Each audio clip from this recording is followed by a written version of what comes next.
Harried by direwolves, Reckless Abandon and Njorman climb higher up Storm Mountain.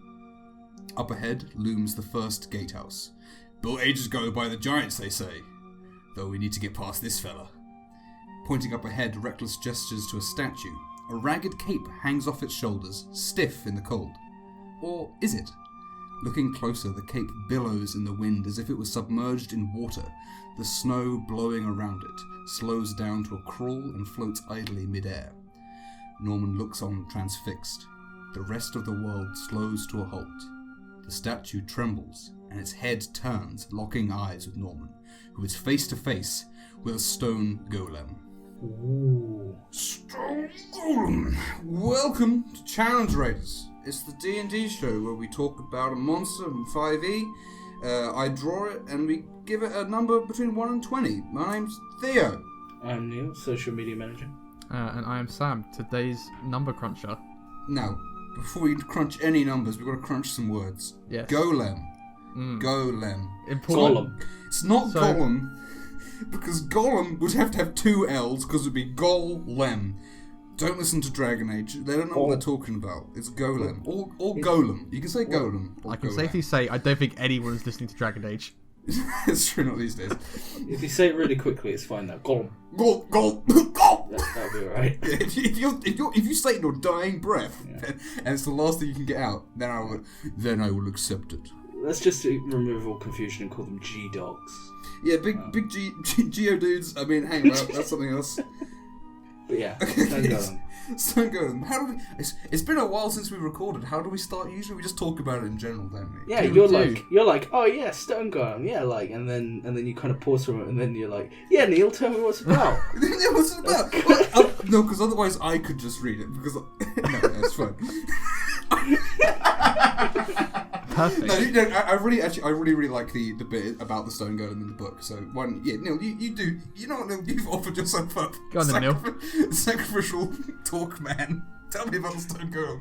Oh well, the Stone Golem in the book basically just says that it's a stone construct, but it can really be any shape or size or differentiation that you want. Probably ancient, could be flanking a gate or sealing a tomb. It basically tells you like what they should really be used for.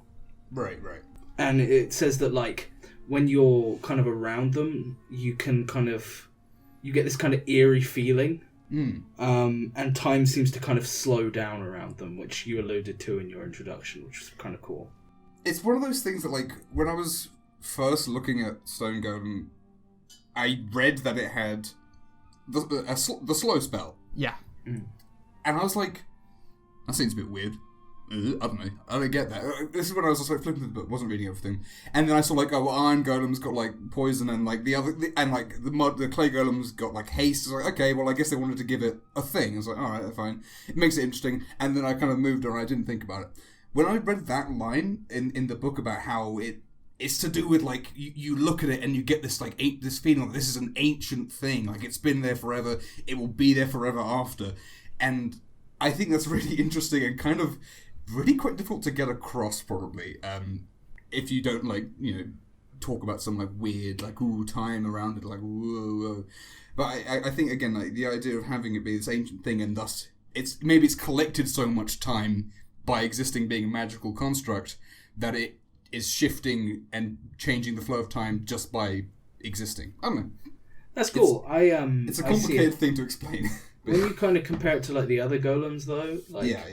The Stone Golem is going to be the one that is in somewhere abandoned. Somewhere old and somewhere kind of ancient. I get you. So, like, it was clearly made to stand vigil forever. Right, I get you, yeah. And I feel that that's kind of, like, must be part of the magic that made it. For an ancient civilization or whatever, developing something to, protect their tombs from ever being robbed. Yeah. Stone wears and crumbles and cracks and is worn away by a trickle of water. So, eventually. Yeah, so the idea that kind of like it is timeless. Yeah. Kind of helps you kind of suspend like, oh, these things are really magical. They're not just stone men. Yeah, They're it's like, more than a statue. Yeah. Which is, you mentioned before we recorded, the Eidolon, which inhabits a statue, but literally the Eidolon is inhabiting the statue, so there's nothing to say that like an Eidolon statue might be something that is decrepit and crumbled, whereas a stone golem is like a physical construct and maybe wouldn't have those sorts of wear. Although there's nothing to say you couldn't have some wear and tear on it if it's been active, I'd say. Yeah. But I think it's a fair point about you saying this is the one that's going to be abandoned, because if you look like briefly at the other golems, they are of... Like, the flesh golem is definitely not something that you're going to expect to have been around for very long, because it's made of something perishable. Yeah. And like the clay, and even the iron... Well, the iron one I kind of feel is something that's... it kind of sparks this idea of industry, which you associate with more recent times. Saruman. I guess you would, because obviously the creation of iron isn't something that you generally associate too often. If you're going like super ancient, like...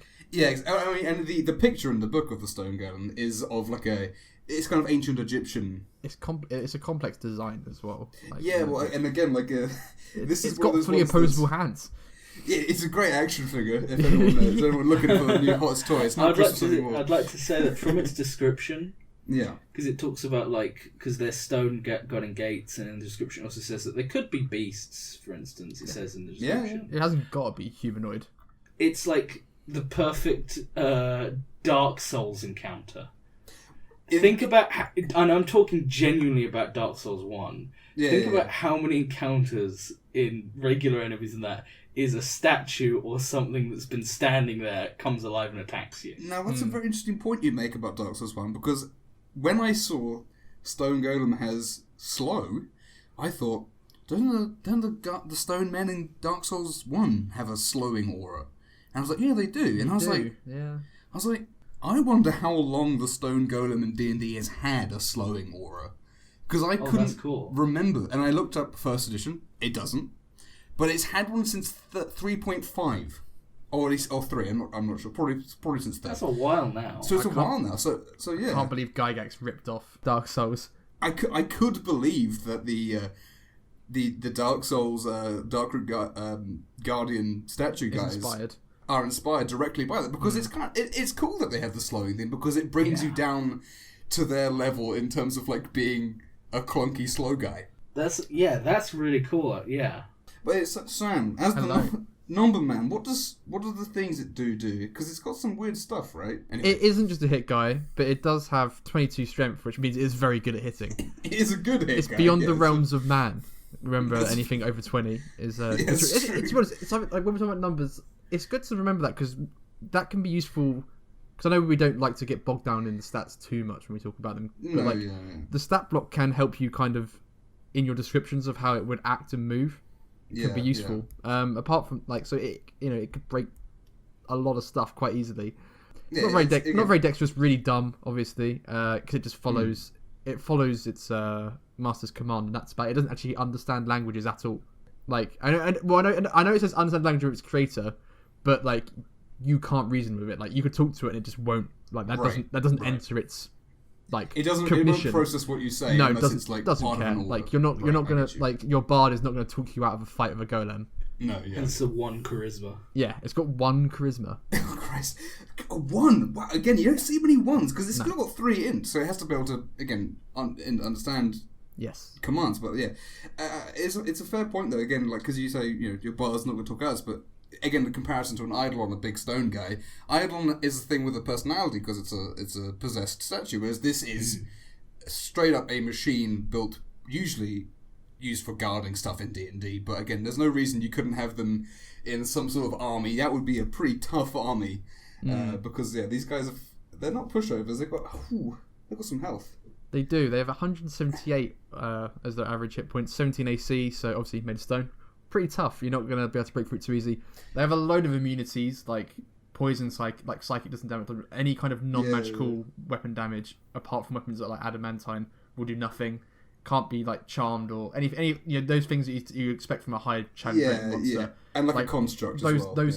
Those kind of tricks that don't really work. And like all the golems as well have magic resistance, so even though it has low saves on certain things, like it's going to still have advantage. Magic on those. resistance is something I like whenever I DM, which is not super often.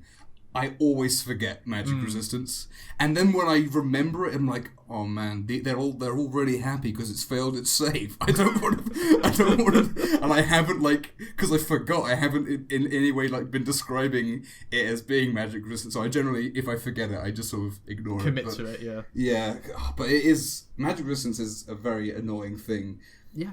Especially because this guy, it's got health, and then it resists a lot of damages. And it only has 1 charisma, of course, that we mentioned. Yeah. But it's immune to everything that targets charisma. It can't be charmed or frightened, so a lot of those things aren't going to work. I guess looking at its stats, actually, it makes sense for it to have magic resistance because its dex and its int and wisdom are not good. So spells that its saving throws aren't going to be good. So giving it resistance actually kind of bolsters that somewhat. So that's actually kind of cool. One thing that I find a little bit odd is that when you compare it to the other golems, it doesn't. All the others have they will absorb a type of damage, okay, and heal from it, but the stone golem does not, which is a little bit odd. I'm not sure why that decision was made. I guess what would it be? That is, but then I guess they could figure something out. It's still it's a bit confusing, and I guess it's weird that it's just the only one that doesn't have it. For something like force. Yeah, force could make sense. It's something, if you wanted to make it even harder, you could think about doing something like that. It also spices up combat a little bit. Someone goes to do something and you're like, oh, it's healed, oh no. Has a big open mouth and it just sucks them up. Yeah. It sucks up the force. Anyway, moving on from that. I didn't bring it up. Anyway. I didn't bring it up. No Star Wars talk. Anyway. Force suck. I earlier you talked about the resistances it has. We mentioned briefly the adamantine thing, which we've not encountered yet because it's really rare in 5th. But in fact, we weren't sure what the rules were for adamantine weapons. We had to look it up. But they do siege damage, so they do more damage to constructs. If they hit an object, it's guaranteed crit. Yeah, so you can smash doors down and stuff with them, which is cool. Cut locks off and cut chains in half. So again, having a large stone construct be not resistant to adamantine is oh, nice, smart, makes sense.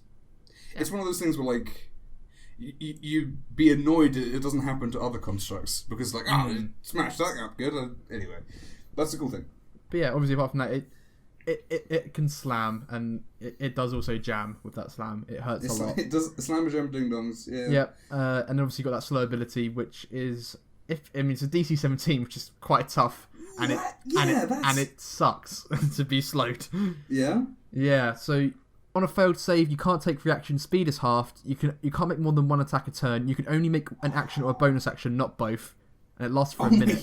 You can make a save for at the end of your turn. But that on a higher level fighter who's meant to be throwing out 3 or 4 attacks, and it's and generally cool. maybe might not have the highest wisdom. It's probably not a dump. Exactly, yeah, so, and has uses for their bonus actions on their turn. Yeah. That's not just wow. You're super crippling their turn action economy, whatever you want to call it, which is really annoying. Oh, also, I see, it is literally an aura. It's 1 or more creatures within 10 feet. Yeah, so it's not just targeting one. So that actually could be... It says that it can see within 10 feet. And then you got to think, does the stone golem actually use its eyes? Right. Because that's going to be important for, rogues and stuff, trying to hide or whatever. So, that's fair, yeah. I don't think it would use its eyes. Well, if again, because it's a magical construct, and I guess that's up to how high-tech you want to make it. If you literally want to make it a statue that has, articulation, then why would it? It might have blind sense. I mean, again, it's got dark vision in the book, but I would be happy to give it blind sense or something like that. That could be really cool. With the other golems, it makes sense that they have eyes, but with the stone one, I can't see it. They just kind of tremble.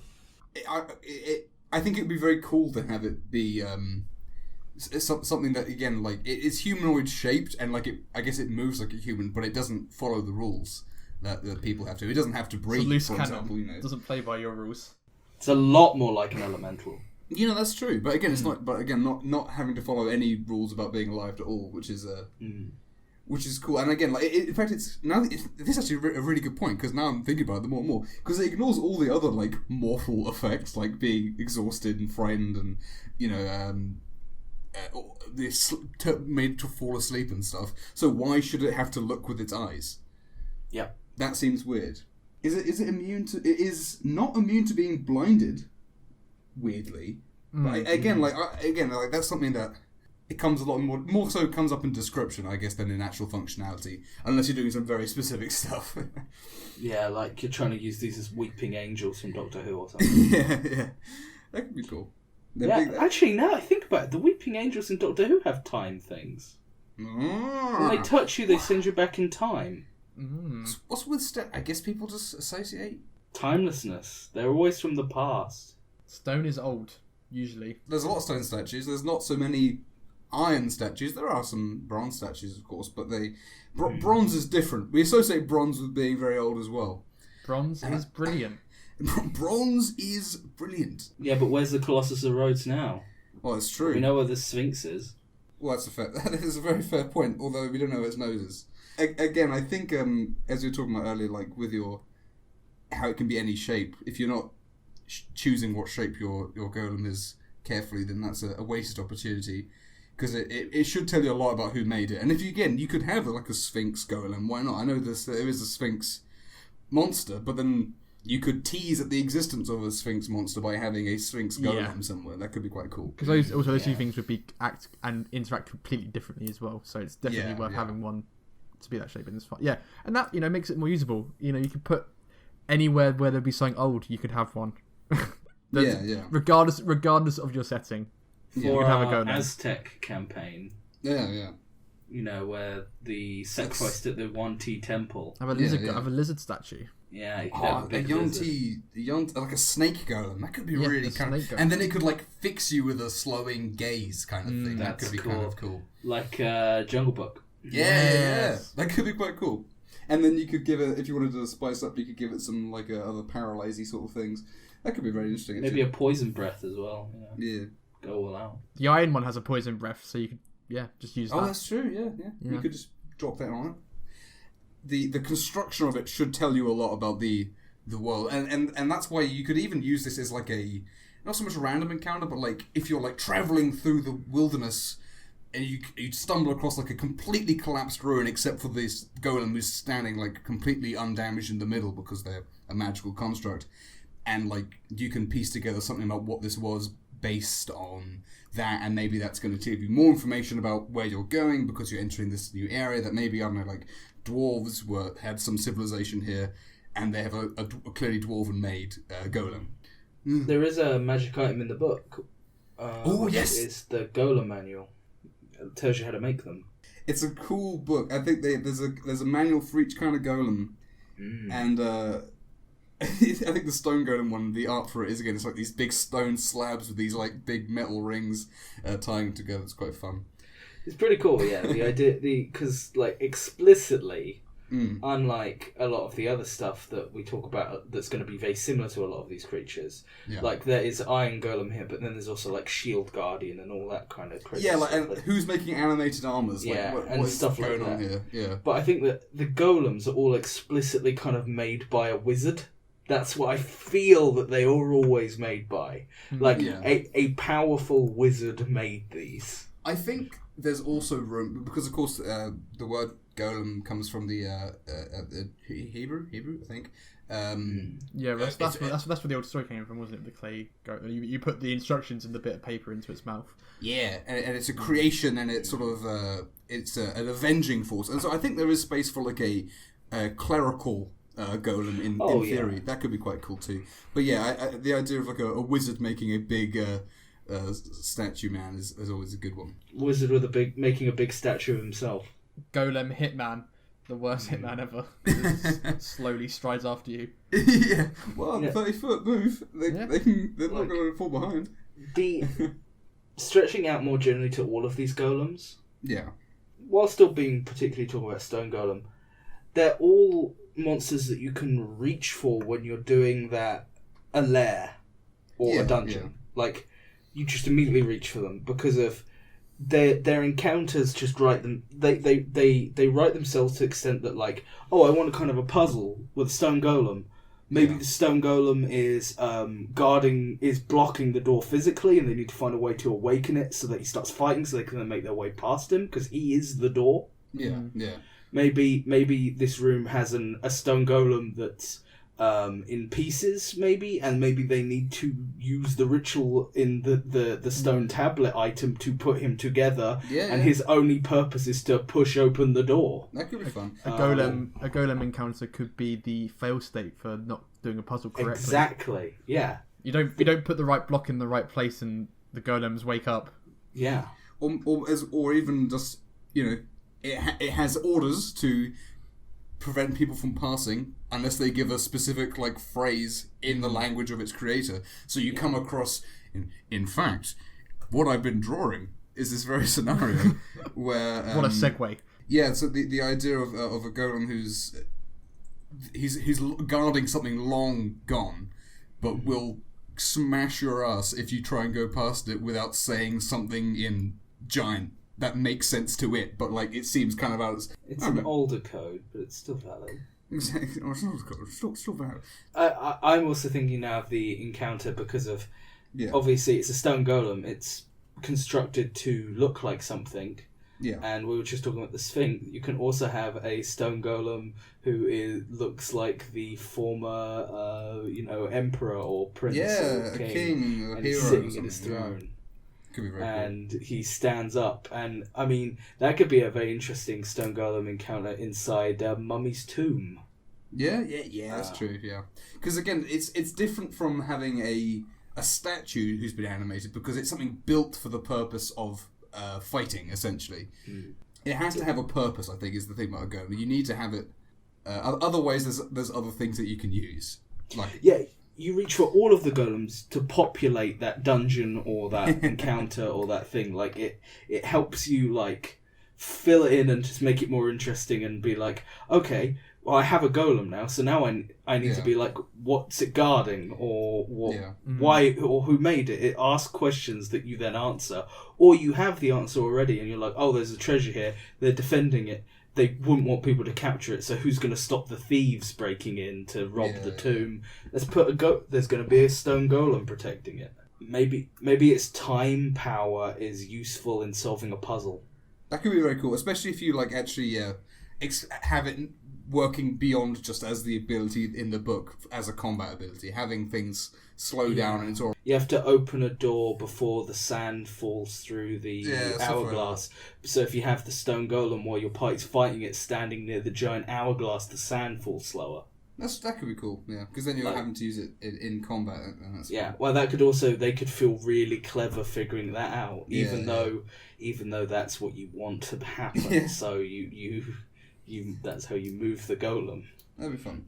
You can do lots of crazy things with time, maybe acting strange around it as well, because it could be slow and kind of timeless, but it could also maybe it could be that in its aura in the tomb, when you head down, you see a bunch of offerings around that are rotten and stuff like everywhere, or empty bowls. But then there's one statue where all of the food is fresh and perfect. Or even like when you're in the aura, you are still fighting it, but you are having like visions of the building in the past.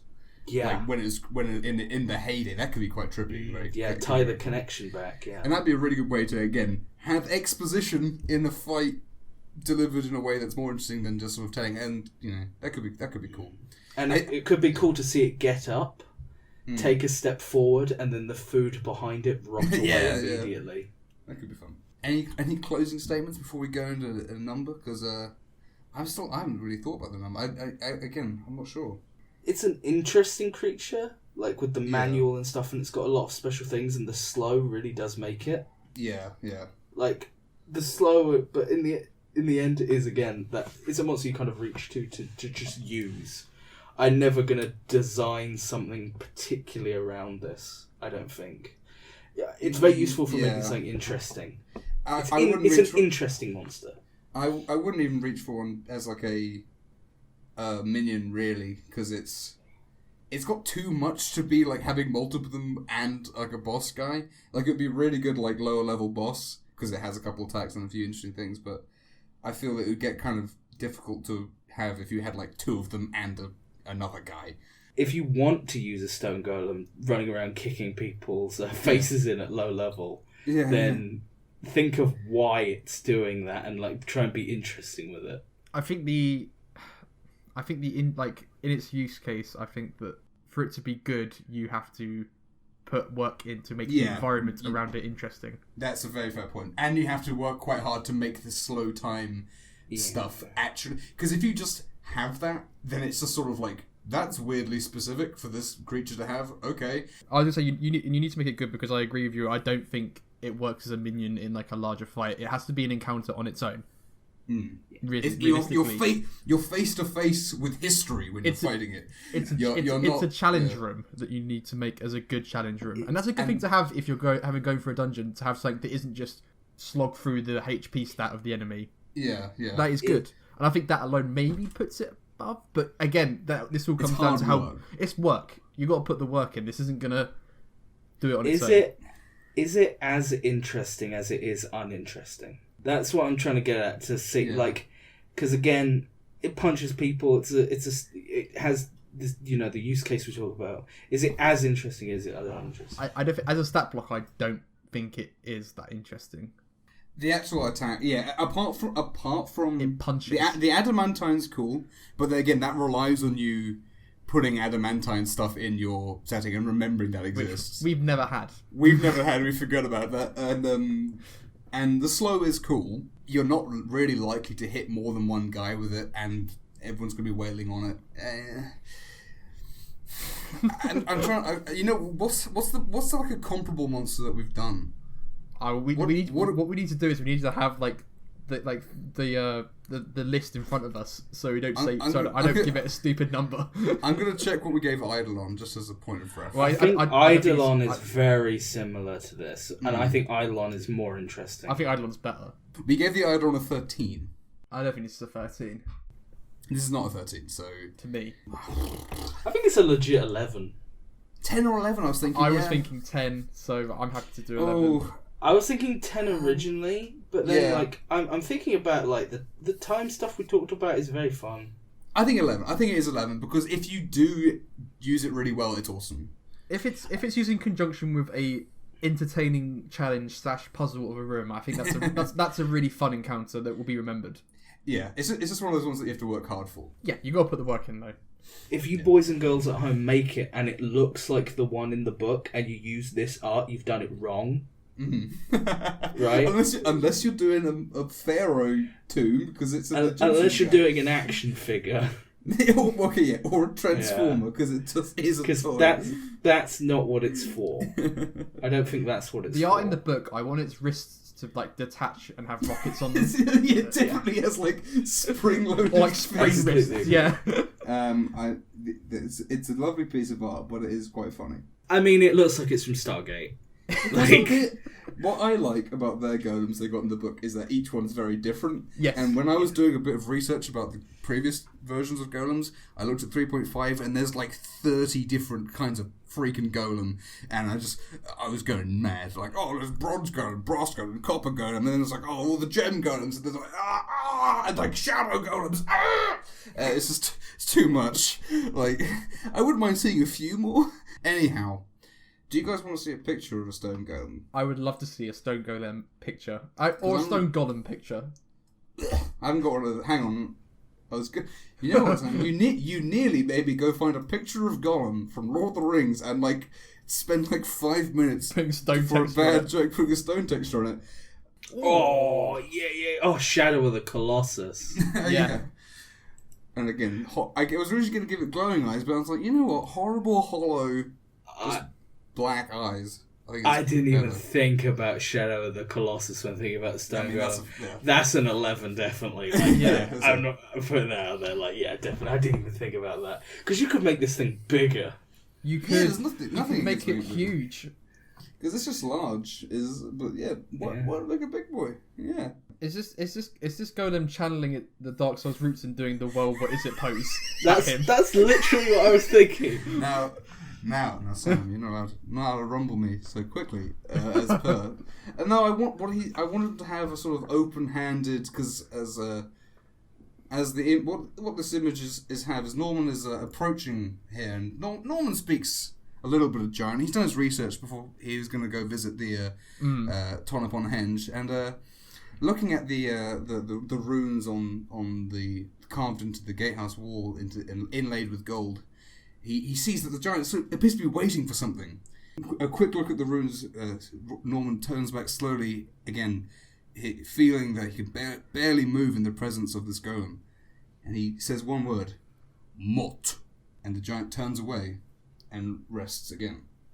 Mot being the giant word associated with good and good ideas and being just and not evil. So he's been allowed passage through. Reckless Ban and Norman are going to continue up the mountain. And as they walk past, this previously abandoned little gatehouse has got there's signs of some sort of abandoned camp here.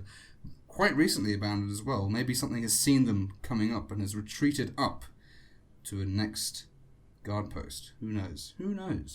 Any other closing statements about the image, about stone golems, or shall we make some really great jokes? I like his thong. I like his Gale cloak. Thank you both. Thank you, Sam. Yes, the thing about robots is that it's really difficult to make them articulate. They need a point of mobility without making them look like action men. So he looks a bit weird. And thank you, Neil. Well, the plan there was that. Cape is very good. I like the cape because it'd be like a completely covering his body, but also then you can't see that he's a big stone man. So I was like, well, I'll have it torn up, and then I liked it. It looks fun. But thank you, yeah. And I was just thinking about that in my brain hole. Oh. Did you get that filled in? Who says that they need legs? Again, that is a fair point. I've not given this guy detailed legs, as you can see. It was for the composition. It wasn't just because I couldn't figure out what I wanted to do with them. I imagine they just go into stumps or like elephant legs. There's actually a people mover right underneath them. Yeah. Well, they could be like Daleks, just like slide along the ground on wheels or something. It could be fun. Anyway, let's make some great jokes about big stone boy jokes. Golems. Now, this is a really ripe topic for humor. Don't be slow in commenting down below. Oh, that's a good one. That was quite good. Go like the video. Yeah! Yeah! Yeah! That's almost as good. What's the giant word for subscribe? Can you go back to Let me just check. It might be in it. Otherwise, I'm just going to say something like Stone Scribe. I think that's the end of the video. Just look. Teeth Temple Tribe is Stom Scribe? Stom Scribe. Join the tribe. Join the tribe. And subscribe.